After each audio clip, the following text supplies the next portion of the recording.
Saya Salsirora Amanda.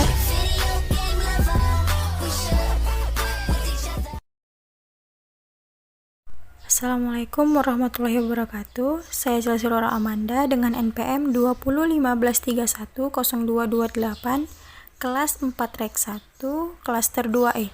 Akan menyampaikan resum materi 1 sampai 7 manajemen pengendalian usaha. Pertemuan 1. Manajemen adalah ilmu dan seni tentang fungsi-fungsi manajemen agar tujuan dan sasaran tercapai secara efektif dan efisien. Manajemen pengendalian usaha adalah suatu upaya sistematis yang dilakukan perusahaan untuk mencapai tujuannya.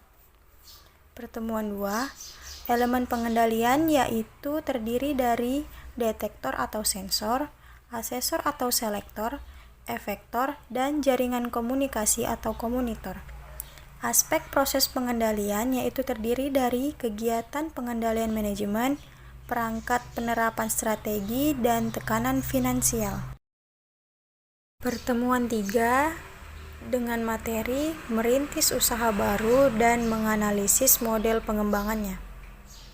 Cara memulai usaha baru menurut Suryana yaitu 1. Merintis usaha baru atau starting, 2. Membeli perusahaan orang lain atau buying, dan 3. Kerjasama manajemen atau franchising.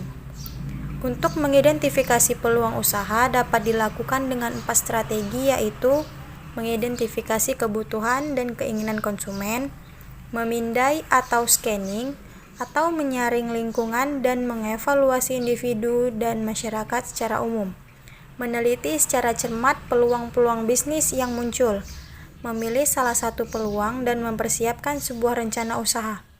Adapun tahapan-tahapan dalam merintis usaha baru yaitu diawali dengan adanya ide, mencari sumber dana dan manusia, objek bisnis memiliki pasar, dan memperhatikan peluang pasar sebelum produk diciptakan.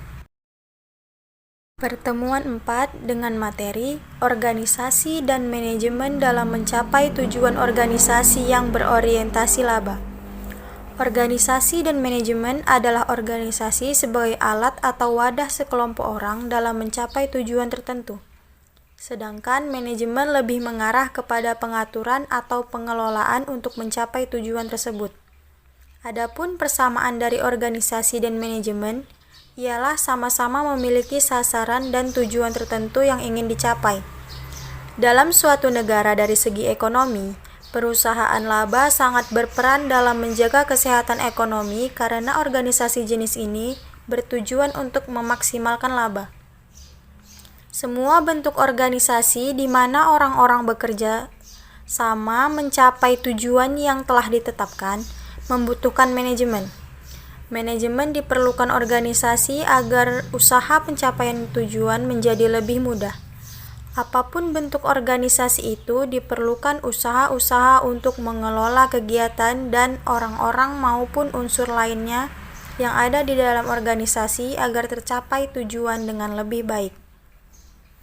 Hubungan antara kedua hal tersebut dapat digambarkan sebagai penggambaran di atas telah jelas memberikan keterangan bahwa organisasi dan manajemen bila semuanya terurut dan dilaksanakan dengan benar, maka secara otomatis suatu tujuan organisasi pun akan tercapai. Jadi dapat disimpulkan, hubungan antara manajemen dan organisasi adalah suatu proses yang dilakukan untuk mencapai suatu tujuan, dan untuk mencapai tujuan tersebut diperlukan adanya suatu organisasi dan suatu manajemen untuk mengatur jalannya organisasi dengan baik agar mendapatkan tujuan yang maksimal. Karena dalam organisasi dibutuhkan manajemen untuk mengatur di dalam organisasi tersebut dan tata kerja yang baik agar dapat mencapai tujuan bersama dengan tepat. Tujuan organisasi dapat tercapai apabila ada kerjasama dan kemauan dari semua bagian dalam organisasi. Maude, Stress and Porter dalam Nandirwardana 2010 mengatakan bahwa untuk dapat mencapai tujuan organisasi, karyawan perlu hadir sepenuhnya dan mau berusaha untuk mencapai tujuan organisasinya. Pertemuan 5 dengan materi konsep-konsep dasar sistem pengendalian manajemen dan batas-batas pengendalian manajemen. Konsep manajemen itu terdiri dari sistem, pengendalian, dan manajemen itu sendiri.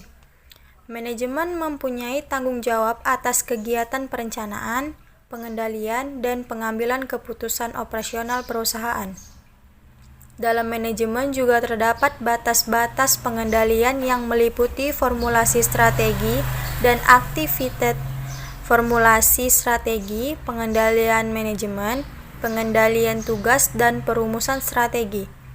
Jadi, kesimpulannya, konsep manajemen itu memiliki kaitan yang erat antara kegiatan perencanaan, pengendalian, dan pengambilan keputusan operasional perusahaan dalam sistem itu sendiri.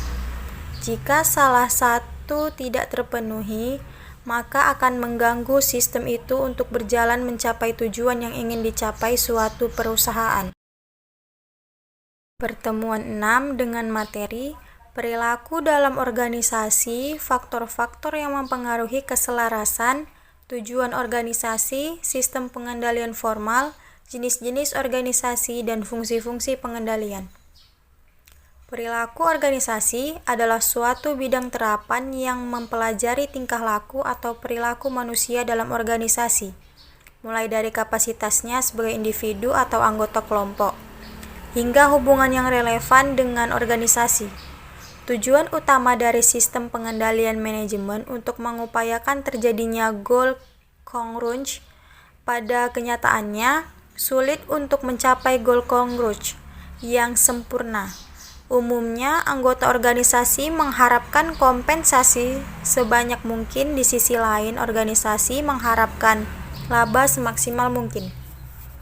Faktor-faktor yang mempengaruhi keselarasan tujuan yaitu faktor-faktor eksternal dan faktor-faktor internal atau budaya, gaya, manajemen, organisasi informal, serta persepsi dan komunikasi. Sistem pengendalian formal yaitu aturan-aturan atau pengendalian fisik, manual, pengamanan sistem, dan sistem pengendalian tugas, serta proses kendali secara formal. Jenis-jenis organisasi yaitu struktur fungsional, struktur unit bisnis, dan struktur matriks.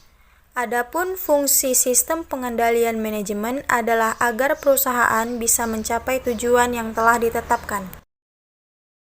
Pertemuan 7 dengan materi Pusat Pertanggungjawaban. Pusat tanggung jawab merupakan organisasi yang dipimpin oleh seorang manajer yang bertanggung jawab terhadap aktivitas yang dilakukan. Pada hakikatnya, perusahaan merupakan sekumpulan pusat-pusat tanggung jawab yang masing-masing diwakili oleh sebuah kotak. Dalam bagan organisasi pusat-pusat tanggung jawab tersebut kemudian membentuk suatu hierarki. Pada tingkatan terendah adalah pusat untuk seksi-seksi, pergeseran kerja, dan unit organisasi kecil lainnya. Departemen bisnis yang memiliki beberapa unit organisasi yang lebih kecil menduduki posisi yang lebih tinggi dalam hierarki. Ada 4 jenis pusat tanggung jawab, digolongkan menurut sifat input dan output moneter yang diukur untuk tujuan pusat pengendalian. Setiap jenis pusat pertanggungjawaban membutuhkan data mengenai pengeluaran yang telah dilakukan dan output yang dihasilkan selama masa anggaran. Laporan kinerja disiapkan dan dikirimkan ke semua level manajemen untuk dievaluasi kinerjanya, yaitu dibandingkan antara hasil yang telah dicapai dengan anggaran. Masing-masing pusat tanggung jawab tersebut membutuhkan perencanaan dan sistem pengendalian yang berbeda. Ditinjau dari ringkas perencanaan dan teknik-teknik pengendalian yang digunakan di pusat pendapatan, dan kemudian beralih ke diskusi yang lebih luas mengenai teknik-teknik yang digunakan di pusat beban.